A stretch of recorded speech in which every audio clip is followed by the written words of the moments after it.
वफाकी वज़ीर दाखिला राना सनाउल्लाह ने कहा है कि इल्ज़ामात तो इमरान खान पर भी लगते थे, वो उनकी तफ्तीश के लिए वज़ारत उज़्मा से मुस्ताफ़ी क्यों नहीं हुए।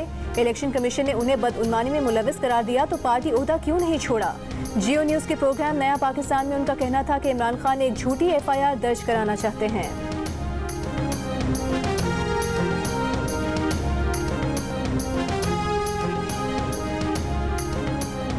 पाकिस्तान ने T20 वर्ल्ड कप के सेमीफाइनल के लिए क्वालिफाई कर लिया। पाकिस्तान ने अपने आखिरी ग्रुप मैच में 5 विकेट से शिकस्त दे दी।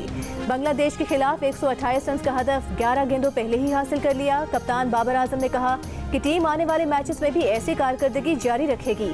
सेमीफाइनल में पाकिस्तान का मुकाबला बुध को न्यूजीलैंड से होगा।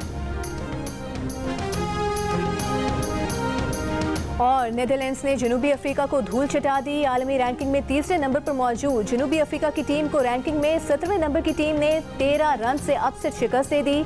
रबादा, निगेदी, पार्नेल, नॉर्किया पर मुश्तमिल प्रोटियास की पेस बैटरी नीदरलैंड्स के बैटर्स के सामने बेबस। एक्टरमैन, कूपर और माइब्रो ने जनूबी अफ्रीका के खिलाड़ियों को दिन में तारे दिखा दिए। नीदरलैंड्स के 159 रन के हदफ के ताकुब में जनूबी अफ्रीका की टीम 8 विकेट्स के नुकसान पर 145 रन बना सकी। नीदरलैंड्स के बॉलर्स ने भी जनूबी अफ्रीका के बैटर्स की एक न चलने दी। क्रिकेट माहिरीन ने जनूबी अफ्रीका को एक मरतबा फिर चोकर्स करार दे दिया।